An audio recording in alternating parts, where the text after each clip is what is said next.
everybody. It's the Jimmy Doane Show. We are live. Sounds like a new intro song. It is. This is our alarm intro. Okay. So, Okay. that's just what's happening. Okay, good. I accidentally hit the wrong thing here, and I got a program running I didn't mean to run. Anyway, what's happening? Lots of things. We don't have any pictures Well, yeah, we do. of us. We got it coming in live here in just 1 second. Okay, well, we're live. Today's the third. Well, I'm at the picture behind us. Yeah. Today's the 3rd of June, 2020, and we will be. I'll post a copy of the show up on YouTube in just a bit, with all the subjects time stamped. I'll put it up on Twitter as well. If you search for Doane, D-O-A-N-E, you can find us there and around the web in audio format. All right, and there we have a new compilation. Oh, okay, good. Of all of the videos of the week, so we get to see. Okay. Yes, that's good. This is All right, the writing, yes. Okay, well, there's a couple things, just real quick before we get to that. There was a really good story, which I think has been on before, on Frontline, which is either on PBS or maybe on Netflix. It was about Amazon. This show brought to you by Frontline. Yeah, and it was about Amazon. Oh, okay. And how they had come from nothing to where they are today. And it was fairly well balanced. I got to say that. Amazon, you mean the guy who started out of his parents' garage in 1995 to become the richest man in the world 25 years later? That's the guy. But I thought it was a pretty well balanced thing. There was, there was one side there were some people that said he's horrible person. He's monopoly. We got to do something about it. And other people, and a lot of the people said, I had my own business. But then I lost it for one reason or another. But a lot of people said, man, if it wasn't for that. Who couldn't have had a bookstore in 1995 out of their parents' garage? I mean, Right. Well, but I thought it was interesting. They interviewed this one guy, as just a quick example, and he had gone on Amazon as the fulfillment part. He was a small publisher, book publisher. Okay. And it turns out that. After a bit while, his sales went through the ceiling. He doing great, 10 times, 20 times what he was doing before in his little place or wherever it was. And then Amazon wanted to renegotiate the take, and he was really upset about it. But he said, "Yeah, I finally got to do it," and so forth. But the bottom line was, he was still making money. He was still making way more than he was before. Everybody who starts really making tons of cash, the first thing they do is extrapolate that out over their lifetime. I suppose, yeah.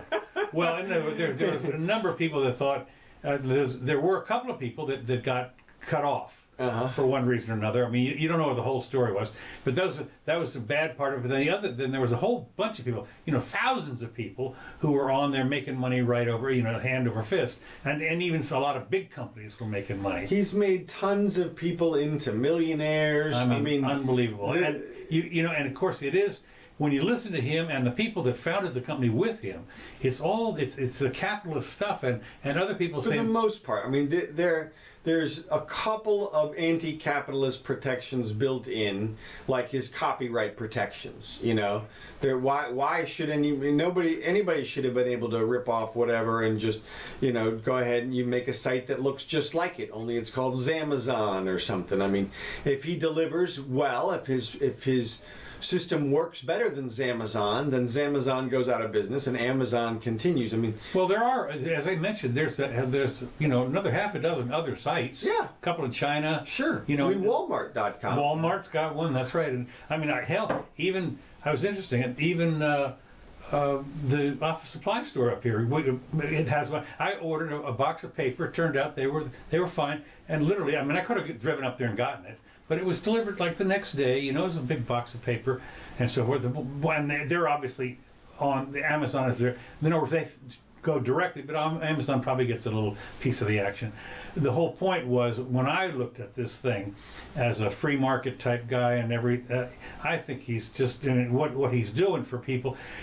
A lot of people are complaining because the value has gone up and the price has gone down. Look, those are just general rumblings of people bitching about shit, and he's the target because he's the richest guy right now. That's right. If you look back at the actual history, like we just said, the guy started from zero in 1995. Yeah. I mean, and he laid it out. I forget what it was, but after he'd been there for, let's see, was it 95? Let's see, he'd been 90. He's been doing it for 25 years. Sure, wasn't 2005? When did he start? Was it 1995? Yeah. Okay, good. Right when the internet started, he was like, "Yeah, I think I can use this to make a buck." Well, he did, and of course, he started off, as you know, with books and everything. And but I will say this: his first wife, seemed to make out pretty well. 40 billion or whatever she did. So anyway, no, the point that one, I'm just telling you, if you get a chance, it's about an hour and 15 minutes. It's good. It's a very good explanation of it. And I look at it, of course, from a free market standpoint, and I can see why some people that don't quite understand what a free market is. And as one guy says, as far as the global trade is concerned, we're a speck. We're 1%. Amazon, you mean? Yeah, of all this stuff. And he says, and now you do understand that we have 20 divisions, and so in each division we're only a little bit of this. Like maybe they sell, I don't know, refrigerators or something. Well, a lot of people sell refrigerators, and so they have to compete. On all their divisions, they have to compete as well. Yeah, look, nobody should imagine that Amazon is impregnable or beyond remotely. Competition. Well, the whole thing could be over in a year. I mean, we've seen precipitous collapses. When I was a kid, it was Sears. They had the Sears catalog. They had everything. What do you want? It's in the catalog. I loved it. You could order a house if you wanted to. Literally, you could order a house. The tools, Craftsman tools, guaranteed forever. Yeah. Forever. Not just for your life. You can find one broken in half, and they'll give you a brand new one. That's right. In the dirt, and and guess where they are now? Bankruptcy. Bankrupt. Yeah. Bankrupt. They operated on 2% profits for decades. And they had the same thing that Amazon did, and that is, it was your satisfaction guaranteed or your money back, no questions asked. I mean, that's what Amazon did too, and I can tell you from personal experience. They sent something to me. It was the first Echo. They sent it, and it was somebody robbed it off my porch, and for some reason they brought it back, and it was all open, and it was broken and everything. So I wrote Amazon a letter. I said, "Can I send this back?" And they said, "Don't bother. Throw it away. Here's your new one." Yeah. And this was, as they said, they made this commitment to the customer. Companies are good. Amazon's super easy. I'm the same way. I ordered a couple of things off them recently, and I wanted to return it, which I'm terrible at returning. I just clicked the link on there. It says return. A guy showed up with the label that goes on the box. And then I just had to drop the box off. And if I had been there, it would have happened in one fell swoop. You're right, I remember that. So yeah, he wanted to actually hand you the label. Right. It's phenomenal. And I think when I think about that, sort of a great documentary on it thing. The other thing that we need to do is the countdown. The countdown to coronavirus. It's over, man. Okay, the 9th, the 15th, and the 18th of this month. Okay, the 9th is 15 days after Memorial Day. The 15th is 15 days after what? Let's see. It would be after some kind of riots, George Floyd's death or something. Was it Noel? Yeah, the riots. That's right. 15. That'd be the 15th. Today is the 3rd, and the 18th is going. We have to watch for Italy. Italy has dropped everything. They said, we're open now, forget it. We're not doing anymore. Nothing. Wide open. So, and of course, they were one of the ones at first that were the worst. Right. Across the board. And so they finally throwed in the towel. Yeah. And said, so the question is there going to be another huge spike? And so these are the days that you need to mark on your calendar to find out if the big spike is there. Yeah, apparently not. Apparently nobody even remembers what COVID-19 is at this point. Well, it's all about the riots. It's about what's his name? Right. Floyd, or what's his name? Yeah, George Floyd. Yeah. Easy one, huh? Yeah, right. Well, there's a couple things about the COVID that we should bring up, and that is that the rumblings of a deception are out there, are growing, and people are suspicious of the lack of bump that we were anticipating, and we were told some people early on in the year were told millions of deaths by experts, and they believed them, and those people are now saying, what you just said, all we're doing is revising it. Well, that's right. Look, we're just, we said 1 million. We're going to revise it to 100,000. That's right, what we're exactly, just revising exactly. it. And so, we weren't wrong. Yeah, that's Scott says it's a rolling, adapting model, which is no model at all, of course. But it's interesting because this kind of a backlash could prevent us from having to go back into another future lockdown. If there's another thing, people could be just like, you know what? We went inside for the stupid coronavirus, and F that, we're not doing it again. And so looking here, there's another thing that, as you say, the Vegas opens tonight. It does it? Yes. Now they're still going to have the distancing and all that crap. I don't know. Florida on Friday, phase 2 kicks in, and the governor has expanded a little bit, but it's still half occupancy inside of the restaurants, and you can't serve people who aren't seated. So there goes all the clubs. I mean, I guess they don't care about the clubs because they're sinners or something. Well, anyway, this guy, hundreds of Italian demonstrators, they're talking about this. They're ditching their masks in protest, and this guy portrayed such containment measures as an infringement on freedom. Other speakers asserted the pandemic never existed, and that alleged that politicians had played it up to enhance their own powers. This is what they're thinking. Yeah. There's going to be a segment. The flat earthers are going to be like, man, no way. Yeah. And then they won't even believe that launch happened, probably. No, I know, but I'm just saying that there is more and more people are starting to say, wait a minute. You know, you're telling me you tin pot, whoever you are, guy, assistant mayor has issued some proclamation that I have to stay home. No. This underlies what we've been saying the whole time, which is experts can disagree. I mean, that's why we have this country. It's because reasonable people can disagree with the same information, or they have different information and don't know it. And at the end of the day, you just can't order people to stay in their homes because you don't know what's going on. And so... Well, you can, unfortunately. Because you have a gun. Well, and they did. That's right. And they were arresting people. We'll see what happens with those arrests, especially now in light of everything. But one more thing before we get off of COVID. Health and Human Services has picked 5 winners. 5 winners? Yes, for the investment in the COVID vaccine race. Oh, it's okay. Yes. Now there were like 100 of them. Right, 125 vaccines being developed. I mean, everybody knows you get this. It's a home run ball. Yeah. Everybody gets an island. I mean, it's like that kind of thing. And yet, the country is going to invest in AstraZeneca and Johnson & Johnson and the five winners. The top men top 5 are going to get. Well, how would you like to be number 6? Just by this much. Pfizer's like, they're breaking their pencils by this much. Oh God. Okay, well let me go on about a little bit about the rioting. Okay. We saw the looting. Yep, it's going on right here in the background. But I thought it was interesting that one of the things that was the Apple store was broken into, and they hoofed it out with like 50 iPhones. Can't they just turn them all off? They'd have. Okay, Apple did. They said you can't use them. First, we'll turn on the trackers. This is unbelievable. Of course, Apple said, for instance, they said they're loaded with special security software and displays a special message. Quote, this device has been disabled and is being tracked. Right. I mean, so, those are going to go in the trash or something. What are you going to do?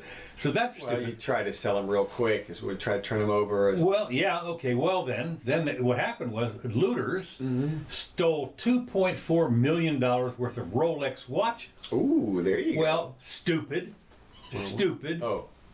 What? They've all got They're serial. all chipped now. Oh, the They serial all got numbers. serial numbers.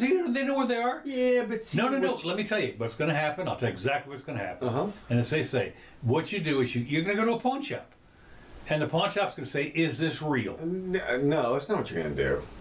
No, with Where are they Rolex gonna watches, sell- where are they you're gonna gonna sell them to your buds. Maybe. You're gonna give them here. This is a $5,000 Rolex, $500. Okay. You know it's stolen. I know it's stolen. $500. I make a little bit. You get a nice Rolex. Nobody ever knows it's stolen on your watch. Well, it was sitting on your arm. Right. So all your friends get Rolex watches for $500. Well, that's true. Okay, I suppose. But the simple fact is that at some Still point, all amateurs relative to the. well, for sure. Because the Guys fact up is, in you're wearing Washington. something that at any given time can be checked. I mean, you get stopped for something. They're never gonna check your watch, and nobody's ever gonna look at the serial number unless you try to sell it again. Well, that's number one. But number two, it's like when they stole my computer. There's a serial number. Well- and the guy called me up and said, "Look, this was because the police had put out an alert." Right. Well, the serial numbers, and like you said, anything they try to pawn, yeah. But look, I mean, they're running out with handfuls of clothing and Right. things like that. Yeah, I mean, how many T-shirts do you need? Or well, no. why not? I mean, look, this is all at this point. The riots have changed character. They've turned into something else, and Right. at this point, unfortunately, they let it get out of control, and now they're going to have to do something bad in order to put it back in the bottle. Well, that's what some people are saying, is that the powers that be are hoping that it really goes nuts. Well, And we'll that- see. And that way they can say, okay, now we're going to start shooting. We're going to really take a care of You don't this. need any more excuse to shoot at this point. Look, some woman came out today, the one who won a Pulitzer Prize recently for the 1619 Project, right? Oh yeah. And she came out and said it's amoral to defend property with force.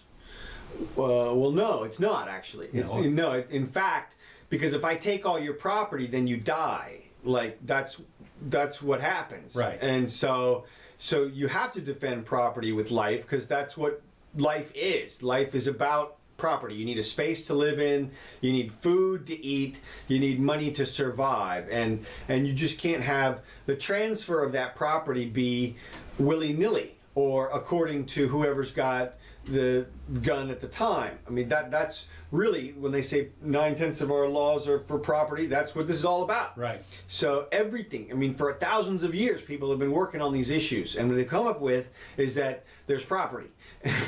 Well, the thing about it is when you say they talk about something like property rights, property by itself doesn't have any rights. No. It's the fact that the owner of the property You have rights to property. to the property, Yeah. and there's a couple of different ways you can get the rights to it. Of course, Well, you get it because you were given your body. That's what you're born with. Your body and your right. mind. You own yourself. You can, and you trade that at different times. You trade that labor for stuff, and then you can trade the stuff after that. That's what you get, and then you get to keep whatever you trade for. That's the deal, and that's the only deal. There is no deal that says you can go back and get stuff, property that was illegitimately transferred in centuries past or anything like that. I mean, no, it's whoever owns it today and how they got it. There's a settlement in the law about the property that is to say it's deemed to be whoever's it is, because if you start going back in time, then you go back forever. Then nobody owns anything anymore. Well, I don't know about that. I mean, for instance, if you owned a Van Gogh painting in 1899 and it got stolen, and certainly when it shows up someplace, you can say that's mine. Well, yeah, if you can trace it that specifically. Yeah. I mean, if you can say this was definitely my property and here's how it was stolen, and if you can do all that, Yeah. then you've got recourse in the courts. Right. I mean, although I don't know if there's a statute of limitations on that, but either way, and maybe of course that's what the whole thing is about. Well, we'll take back the land and whatever. Well, okay, well we better be prepared to give it to the Indians then, because they're gonna want it. I was reminded of a guy who it was a closing on a house, and the guy that was doing the loan papers had researched the ownership of the property, and somebody else was sitting there saying, well, wait a minute, this only goes back to, you've searched all the owners back to 1803 or whatever it was, and so what was before that? So he says, well, that was the Louisiana Purchase. Yeah, that's it. Yeah, and so, sorry, whenever it was, and he said, so before that, who owned it? And he goes back, and before God owned it. That's it. Yeah, so exactly. We're tracing. If you really want to trace back, that. That's it. That's it. You can keep going back, and you can find people who owned the Indians before them, the Indians before them, the Indians before. It just keeps going. So at some point, it's settled, and that's what you do. And all the laws are there to protect the property, and so you have to protect. It's interesting because here in our neighborhood, there were land grants from the King of England that actually still, that's how you trace. There's property out here that you trace back to the King of England when he granted it. When he stole it from. Well, when he granted it, he said, there were people over here at the. I deem this our property. You get these 1,000 acres or whatever so it is. he won it fair and square in a war against the Spanish. Or it was against the Indians back then, but.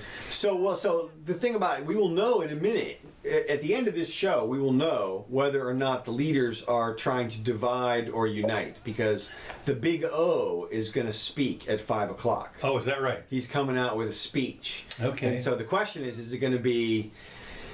what he should do, if he's smart about it, the theme of his speech would be come back in November. He would come out and he would say, go home tonight, but come back in November. Instead of looting tonight, go home tonight, but come back in November. That would be his whole... The big O? Obama. Oh, right, okay. Did you think it was Oprah? I didn't know, yeah. Oh, okay. Yeah, well, could have been, I guess. But, okay, so anyway, that's what he should say, is go home tonight, come back in November. And you should frame it all around, it's about the election and blah, blah, blah, and make it all political and everything. And... Boy, political? Obama? Well, why not? Well, he's the former president, he's in a party, he's the leader of the party, the whole thing. So that's what you would do. But... I'm afraid he may come out and say, we need to do some soul searching. Everybody needs to look at themselves in the mirror tonight before they go to bed. And if you're white, tell yourself to F off. And I don't know what else. I mean, there's nothing else. It's all aspirational until you get down to... There's some real things that could be done and should be done. As we talked about last time, he could do... Two things now have to happen. One good, one bad. And Trump could take the good one and run with the ball. And that is, he could come out and just say, you know what? I am taking marijuana off of Schedule 1, and I want everybody's sentences revised, and I don't want anybody prosecuted for this stuff anymore. And he would literally free up millions of man hours, millions of man years would come out of the prison system. It would be like an exodus. It would be an amnesty of epic proportions. He would be first black president. It would be huge. He could say that. The problem is that on the flip side, somebody has to restore order, and the only way to do that is to go out and stake the claim that yes, in fact, we're going to use deadly force to defend the property. And they have to say, look, they can say, look, we don't want to shoot any people. But we want to shoot one looter. We want to shoot one freaking looter. So send your worst kid out. The kid that you should have died in prison already. The worst person from society. If you're going to loot tonight, that's who we want out, because we're going to shoot somebody. Because we have to reestablish the concept that if you come out, you can get shot. I mean, look at there's videos here of the tear gas and crowds, and the crowds are just throwing the tear gas back. There's videos of them beating people coming out of the Macy's, and they're just running right by them. They're getting hit in the legs, and then they're just running on. That's not going to stop them. This brings up another thing that I'm going to talk about a little later on, and that has to do with who gets to do the shooting. And certainly if you're protecting your own property and you've got the gun, people start coming in and do it, you blast them. A couple of people have done it, and some have been charged, some have been not charged. That's the thing, is they charge. What's interesting about this, of course, and I'm going to talk about this in a few minutes, and because there's a big deal about this, is the qualified immunity for the cops, who actually can do anything they want just about. It has become, it gets... Qualified immunity is one of those things that probably has to go away. Well, people have been talking about that. I know they have, and the Supreme Court just did some stuff on it, I think this week, or they agreed to take it up or something. There's a couple of cases that I had here, but the qualified immunity is one of the big things these days that is really hurting us because it's evolved over the years. Didn't used to be that way, but it is. But the point is, who does the shooting and who gets shot? You know, we have here in Florida, you stand your ground thing, and that's a fairly recent. It used to be run away. And well, no, it's still run away. People misinterpret the stand your ground thing all the time. But what it means is that you don't have to run away if you can't get away safely. Right. And so, I mean, that's just common sense. And stand your ground. It helps. It helps. But I mean, it helps black people. It helps white people. It helps all people. Because it's just a self-defense thing, and that's the way that it should be. It's closer to the natural situation, which is if you attack somebody, you can expect to a counter attack of the same level of intensity, and that's all it authorizes. You can't shoot somebody if they're coming at you with a plastic bat or something. actually, you can if you're a cop. Well, We've you're talking seen that about all the time. Well, you can't. I mean, you're not they- supposed to be able to. I know, but they do. We see this. Now I realize these are apocryphal kind of videos. But some guys, drop the knife, and he's sitting over there. He's 30 feet away. There's a bunch of them right here, and they blast him. There's a bunch of them right here, but they're using rubber bullets in the last few days. But the thing is that it's not the police procedures that is messed up that we need to change. That's not the problem. You didn't. No, because at some level you have to have deadly force invoked, like we're talking about for looting and stuff like that. The problem is that we have created a huge body of law that is called criminal law, which is not actual crimes. And we've asked our police to enforce these things, like ingestion. Ingestion, we have made something that adult humans cannot be trusted. Adult Americans can't be trusted with ingestion. Your ingestion has to be policed. Like you're a kid. Like somebody's going to slap it out of your hand because you're going to eat a bug or something. Look, they're an adult. They have to either sink or swim on their own at some point, and ingestion is one of those things we trust everybody. You're not a horse. You can't be just left at the trough. And I mean, you can be just left at the trough, and you'll do fine because you're not a horse. That's the point. And so all the drug laws are about ingestion. It's about something that's happening internally, and yet so many of the people are in jail, and the black people are in jail for that. Because it was one way to make a quick buck at in the 80s and 90s and whatever. And we have people with 3 strikes, and we have people totally disenfranchised from the system because their felony convictions keep them from having decent jobs and such. And we could wipe out a huge swath of that if they would roll back why we use the police. If they would just do that, that would be a giant way forward. And the president could do that himself. This is the one thing that's crazy about this whole situation. People coming up all the time blaming President Trump for this. Trump's not a governor. He's not a mayor. He's not a police chief. He's not a sheriff. He's not a law enforcement officer. He's a military officer. Right. But he's not a law enforcement officer. The only police he has are the Secret Service, who are there just to protect him.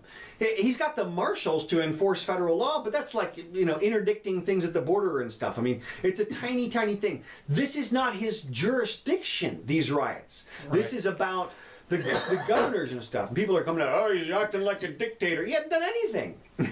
He hadn't done anything because technically, legally speaking, he has no jurisdiction here. He can walk around D.C. and that's it. And even the mayor has jurisdiction over him and police and stuff there. So, excuse me. I'll get you some water. But so the point is that it's not Trump's job, but Trump could do the good thing, and that is he could repeal the criminalization at the federal level of drugs. He could do that himself tonight, and by tomorrow they could be starting the process of letting people out of prison and reforming sentences and saving the millions of man years. And then he could call on the governors to go out and shoot a looter, because you have to at this point, because otherwise the people who are disenfranchised have got nothing to lose at this point. I mean, if you've got no job and you got a criminal conviction, you got a felony conviction, whatever it is, and you can't do anything, why not go loot? There's a certain number of people, 1 in 1,000 people are just disenfranchised enough. I mean, about the intelligence curve at that level. I mean, 1 in 1,000 people is going to go out if you don't if there's no threat of violent reprisal, they're going to go out and that means gangs of 50 to 100 people in New York. Well, of course, what's happened in Washington D.C. is that they've just basically said no. Well, what they did is they released everybody that they had arrested. Literally, they arrested him. Right. They walked him in and literally walked right back out the door. Right. They had arrested like 200 or 300 of the looters in Washington D.C. and they were on the streets literally in 20, 30 minutes or an hour, however long it took. Well, that is the dumbest deterrent system possible. I mean, it literally emboldens them. I can tell you, there's nothing that emboldens somebody more than going through the system and coming out unscathed. Yeah, well. They begin to think their mind convinces them that they're impervious to it, because you can't believe that you put yourself in that much danger. So instead, it convinces you never were in danger, and you aren't in any danger, and then you can just do whatever you want. So Well, let's move along. yeah. Trump looks beyond North Carolina for the convention. Basically, he called up the governor, North Carolina, said, if you're not going to have a wide open convention, which we've already reserved the big place down there for our convention. You know how the conventions have looked every 4 years, 1,000 people in the big arena or whatever it is, and and they're all packed together and everything. And the governor of North Carolina said, no, you're going to have to do something about you can't have people like that. And we're not going to allow. It was scheduled for like August or something. Yeah, yeah, it's scheduled for. Let's see, it was. Anyway, they said they're going to have 19,000 people there. At this point, I don't know when it was, but I think it was. Latter part of August. But so anyway, basically what he said was, okay, well, we're going to move it someplace else. And interesting enough, two of the places that they have are Miami and Jacksonville. So maybe we'll have the convention in Florida. Oh, that'd be cool. Yeah, Santos maybe. So anyway, I thought it was interesting that he's calling North Carolina. I don't know if it's a bluff or not, but the thing is that the governor of North Carolina, of course, one of the problems is it's all just negotiation, probably. Well, it is to some extent, but Trump laid down the line and said, "Look, if we can't get 19,000 people there in wherever that facility is, then we're going to go someplace else." Right. And the governor said, "Well, no, we have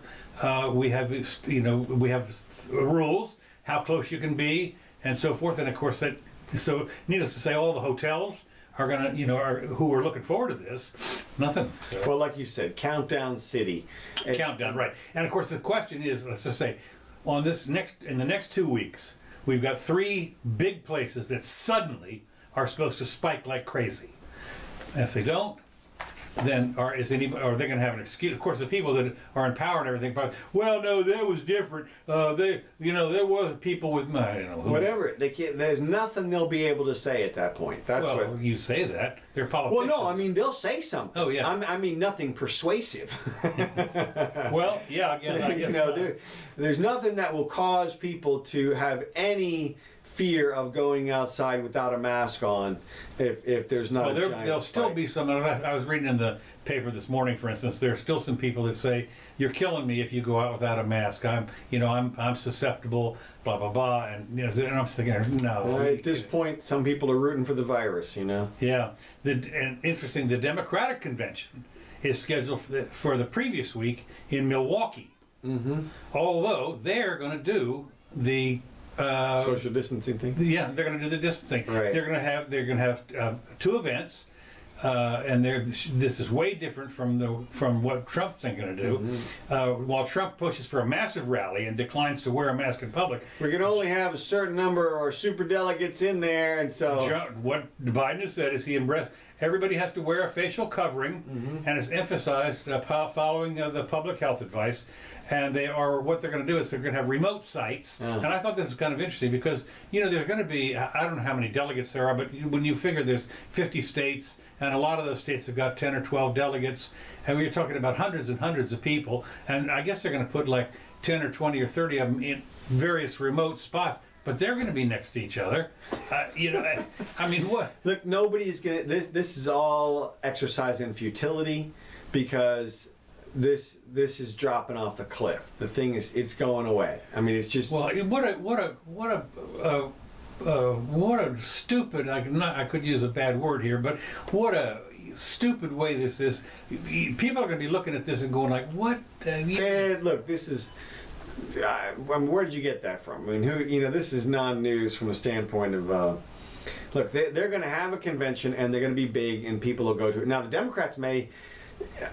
they're going to try and make it look like we're the better people, and we're not going to have the COVID. Well, more than that, what they'll do is they'll limit it so that only certain people can get in there. Well, we're going to have to pick from the delegates, and we'll go ahead. We'll assign a nonpartisan committee, an impartial. A lottery. Right. Well, no.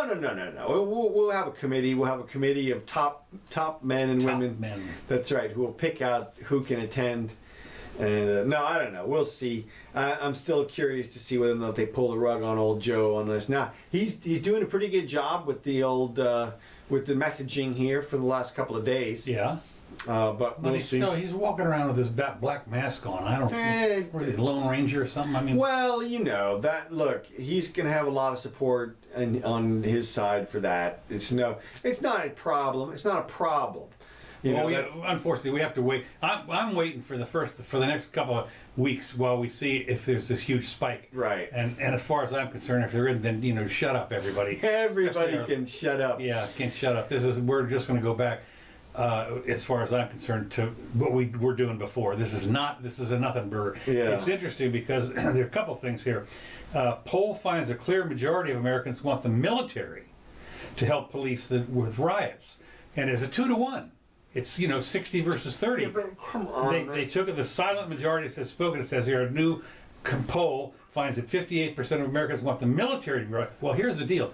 Be careful what you wish for. I mean, if the military comes in, then what? I'm reminded of one of my favorite movies is Missouri Breaks. Mm-hmm. That was Marlon Brando and Jack Nicholson, and.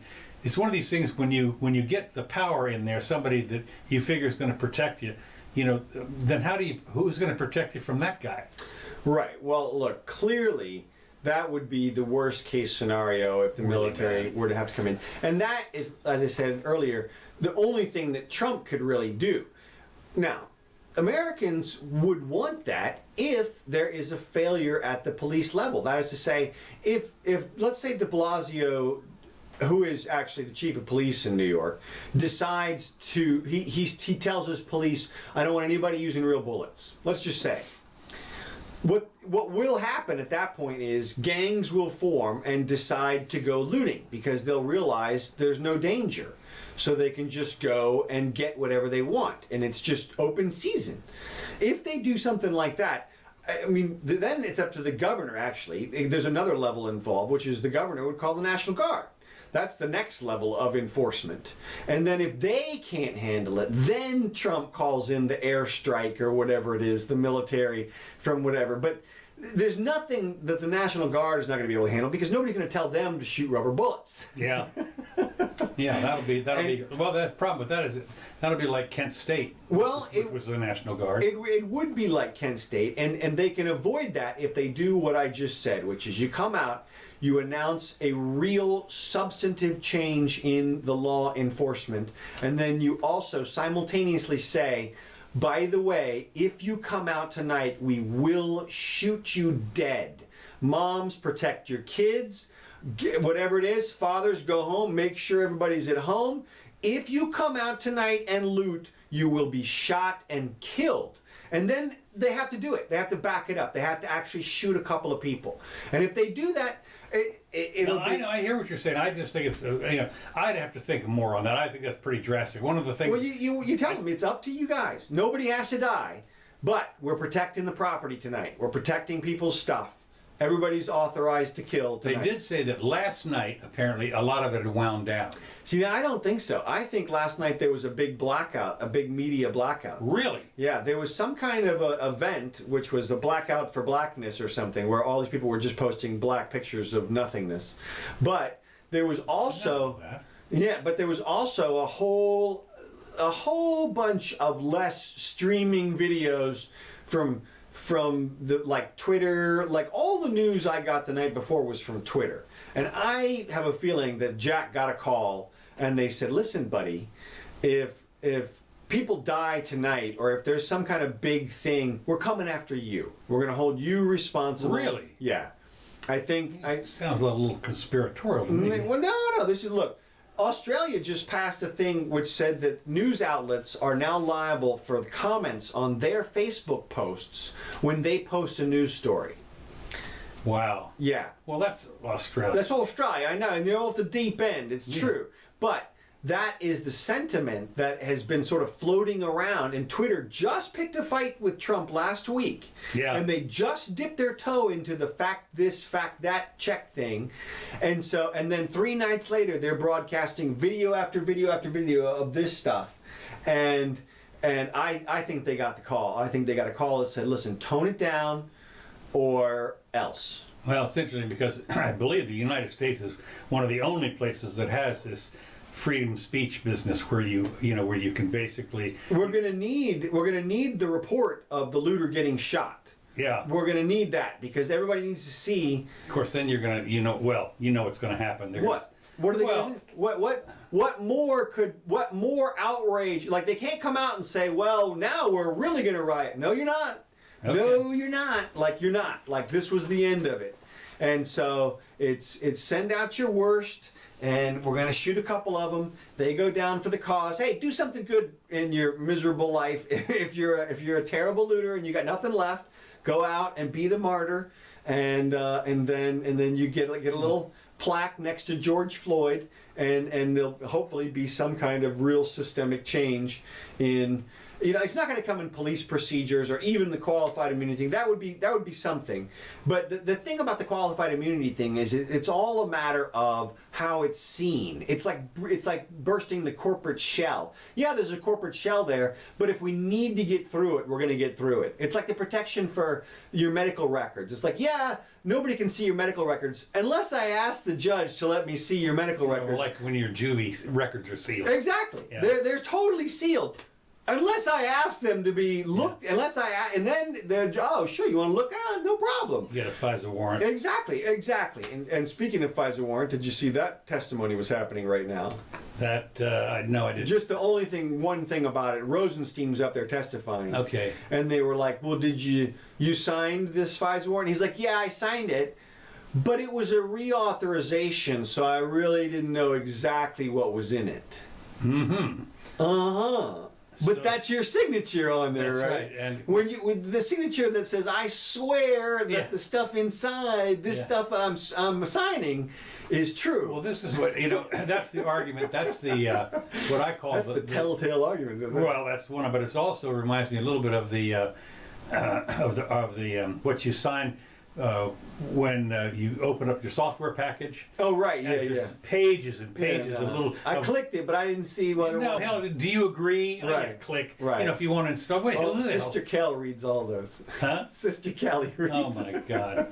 So anyway, it's not a revolution; it's a blueprint for locking down the nation. Now, this is one thing that I've talked about. When it gets down to having to use violence, then you're playing the system's game. The establishment will irritate you, pull your beard, flick your face, and make you fight. But once they've got you violent, then they know how to handle you.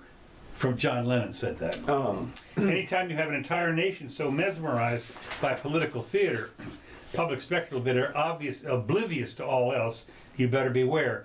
And he talks here about the government that operates in the shadows and uses the language of force, you better beware. Anytime the government is far removed from people to ensure that that the government's not seen or heeded by those elected to represent them, you better beware. What is unfolding before us is not a revolution.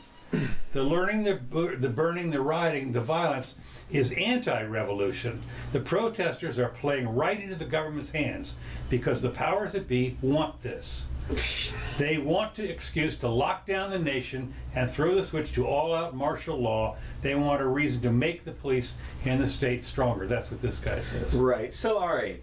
So everybody should recognize, first of all, there are at least dozens of different places that these protests/riots are going on. Right. And in each place, the makeup of the crowd is different. Totally. Literally different people. So their motives are all over the place. You know, some people are down there because they like George Floyd. Some people are down there because they want a new TV. Some people are down there because they're part of the counter insurrection. I mean, there's Antifa people dropping incendiaries and bricks. I saw where they gathered around and give one Antifa guy to the cops. Yeah, but how do they know it's an Antifa guy? I don't know. How do they know it's just not some guy who just happened to have an incendiary device right? I mean, like I said, or he could be a Trump guy posing as an Antifa guy, posing as a Trump guy. Idiot. Yeah, or whatever, exactly. I mean, there's so many different motives and everything. You can't divide it all up, but you don't have to. All we have to know is that the majority of the people are upset for basically the same reason. And that is, there is a sense of unfairness right now in the community, in the society. And we know what the reasons that are there for it. There are two main reasons in the black community. And it's not just the black community. There's a separation in communities. And that is to say, it's a rich-poor thing. We have now where the rich have a lot better access to things. Licensing, the entire system of licensing prevents poor people from doing the exact same things that rich people can do because they don't have a permit. It's the exact same thing. And it's just that these people have created a system where they give out permits and they only give out a few of them, and so you just can't have one because there's only a few. I mean, you want a liquor license? I don't know. We only got 6 of them. Well, who the hell's? I mean, where does that come from? There's monopolies granted all over the place. Yeah. Copyright monopolies, patent monopolies. I mean, these things are preventing people from working. They don't know why. They just know that something is preventing them. Some people are convinced it's because it's white people and they're black. That's not it. That's not it. It's about the money. It's always about the money.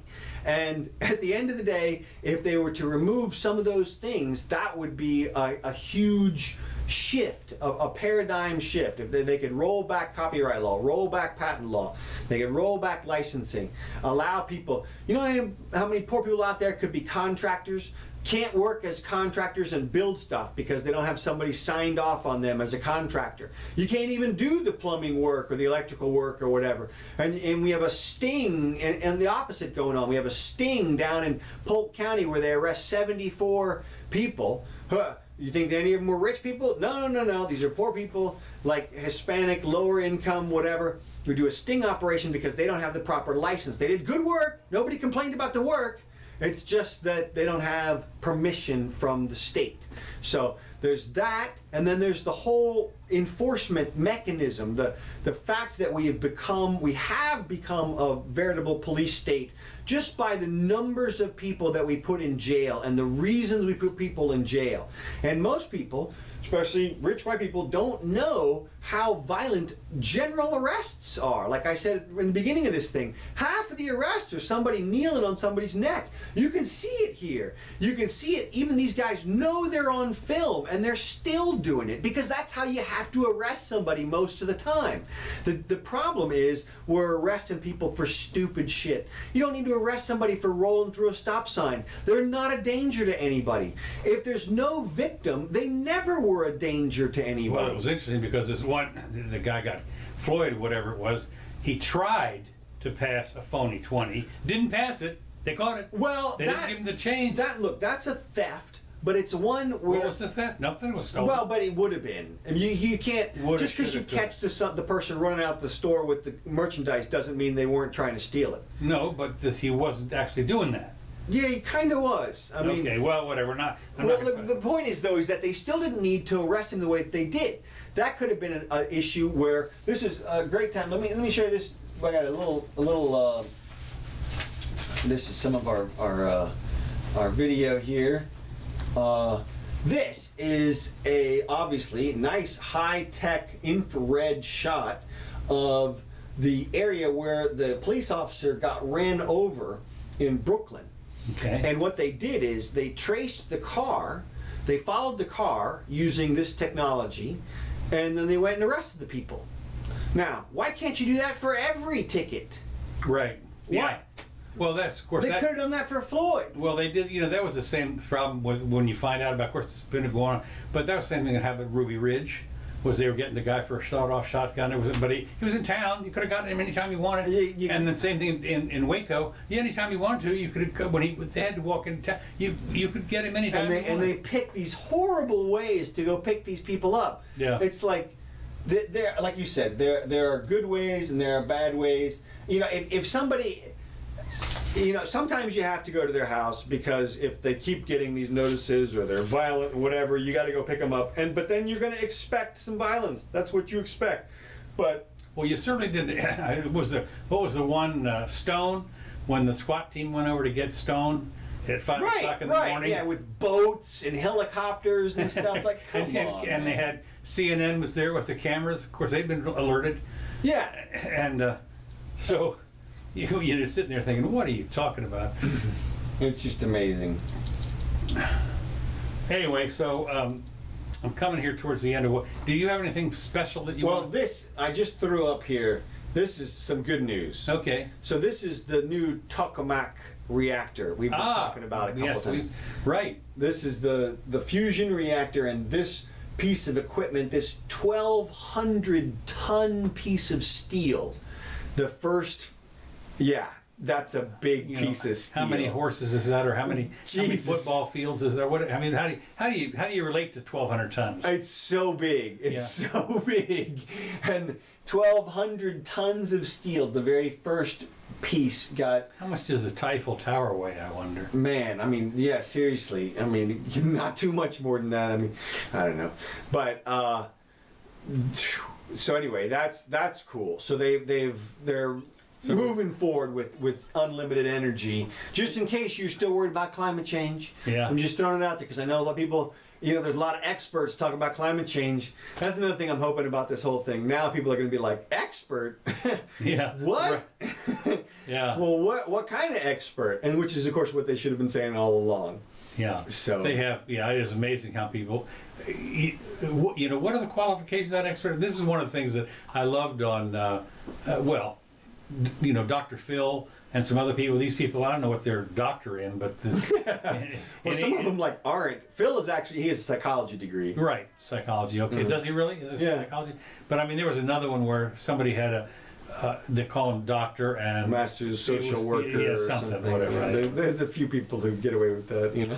Okay, well, the other thing is, I thought it was kind of interesting. Dr. Savage, they're always calling him Dr. Savage, Michael Savage. Well, he is a doctor. Of nutrition. Yeah, right. That's right. Yeah, nutrition. Get the hell out of here. Yeah. There are two. Me too. There are two things that kind of dovetail along with each other. One is China has launched QE in order to stimulate the Chinese economy. Now I've been binging on a lot of these. There are these two motorcycle guys, or two groups of motorcycles that have gone all over China for years, 10 years or whatever, and they finally basically are getting booted. They can't go back now because they're on the shit list or something. But they have made videos for 10 years, and they do almost every week for them. They must have a huge body of videos. Anyway, they've gone all over China and everything like that, and finally they've been booted out. But I've been binging on this stuff, and they talk about how they went to some of the cities, for instance, that were built but nobody was there. But they did a lot of stuff like that. But they were very careful not to supposedly step on the toes of the CCP or whatever, and the Chinese Communist Party. But apparently they pissed somebody off, and as I said, once you get on their bad side, it's really bad. And in fact, what I was talking about this, they had this Aussie that's there that had started up a health gym, and but apparently got in debt, and now when he wanted to leave, they said you can't leave. Basically, it's the opposite of here in the States when you can't come in. China says you can't go, so he's trapped. And they're trying to raise a GoFundMe to do whatever. It turns out, it turns out that he's in the right, but one of the problems you have in China is they have a basic rule, and that is if a foreigner is up against a China person, the China wins. End of story. That's it, no matter what. So anyway, they've launched QE, which we've had here apparently to jumpstart the economy. I never thought that they would have to do that, but China's top economic policymakers have engaged in a heated debate over whether the country's central bank should directly buy special bonds. And this is what our Federal Reserve does, is they're buying all kinds of stuff in order to get money into the cash into the economy. And they've done like a couple of $1 trillion in the last 2 years. So anyway, the bottom line is apparently the money printing people have won so far in China. And so I expect that they're going to have an inflation, or they might have an inflation. I don't know, because they're having a problem with their stuff as well. So anyway, they have a credit loan program. I don't want to get too far in the weeds on this, but what surprised me about this particular article was they're resorting to what we've been doing here, that's gotten us into, which is getting us into so much trouble. We're pumping up the balance sheet on the Fed. And so I thought it was interesting that this one guy, El Arian, and he's a big guy. Mohammed El Arian. Yeah, and he's a big guy. Hedge fund manager. Billions, whatever it is. Yeah, it's and he's come out and said, "Look out." He has finally come out and said, "You can't do this." He says that guy. He always predicts stuff a few weeks out, and he's good at that. And obviously, he manages the it's like $100 billion fund or something ridiculous. But he, for some reason, never imagines like people adjusting in the long term to things. He never. Well, I thought this particular thing was he's saying that there's a disconnect with the Federal Reserve and so forth. And what I thought was interesting, which Mrs. Jimmy probably won't want to hear about this, he thinks that Jim Cramer's defense of the idiocy, claiming that the market has no conscience. Hilarion diplomatically points out that the reality is far different from Cramer's self-delusional perspective. And it's funny because he also doesn't like Andrew Ross Sorkin, who's on the morning show on CNBC. And it's funny because Mrs. Jimmy doesn't like him at all either. But she loves Cramer. And so it's interesting that this guy who is, big money, he says the poop is getting ready to hit the fan, which coming from this guy, might mean something. So we'll see. Well, like I said, he sees short-term effects clearly. Well, one of the things that we have, and when you talk about short-term, one of the things that's kind of interesting is when the Great Depression on Black Thursday in October, that on Wednesday, you could have said something, and the short term was 24 hours because the next day, kaboom. Yeah. So it's all the timing business. Yeah. Well, speaking of international news, did you see there were protests in Canada also? No, who? What? Canada was protesting about our. Yeah. Oh, that's all over. The Brits are too. Well, right. Well, the Brits. You saw. I mean, there was literally fights and stuff out in front of 10 Downing Street. Yeah. So it's like, I mean, when you think about it in terms of race issues, I mean, Canada, UK, I mean, maybe, okay, whatever. Well, apparently there's in a lot of countries. I mean, I remember, for instance, when I was in Sweden in the mid '60s, and we were in the Vietnam War. I was in Sweden. They marched in Sweden against the Vietnam War. Interesting. Heard something about Sweden this week.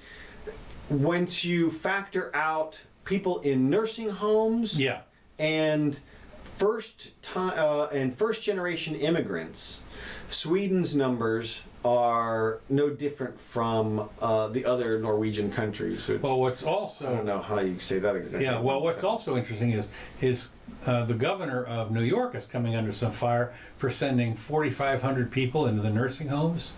Well, he should be. I mean, I'm sorry, you might get sick, so we're going to send you to the nursing home? Well, what it was is he was trying to prevent the nursing homes from preventing them from coming back. In other words, nursing home, somebody would leave the nursing home, they'd go get tested, and they would want to go back to the nursing home. And the nursing home was saying, no, you can't do that because now you're sick. And Cuomo said you can't keep them out because it's their home. Oh, okay, I didn't know that. So it's the same kind of thing, though. I mean, it's basically preventing the private property from protecting itself. Yeah. And under penalty of, well, it's too late now because now they're probably destroyed because everybody's dead. So. Yeah. All right, but interesting about UK that they did make an announcement to Hong Kong that said if you're in Hong Kong and you're unhappy with everything that's going on, you can come back to. And they said they were willing to take 3 million Hong Kongers. Wow.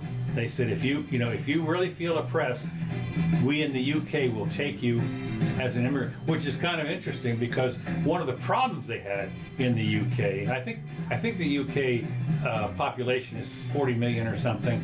Yeah, I was going to say 60. But what is interesting to me is that the UK has been filled up a lot with Pakistan people, and they call them Pakis or something like that. But I would imagine that the people who are really industrious people from Hong Kong, yeah, who wouldn't want to have them? Yeah, exactly. Well, all right. Well, hey, this has been the Jimmy Doane Show.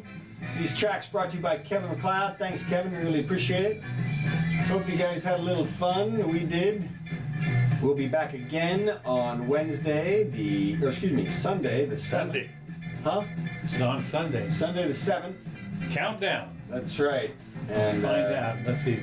So that means a week from today, on that Wednesday, we will have seen the Memorial Day spike. already. Why not? Yeah. Good luck. All right. See you soon.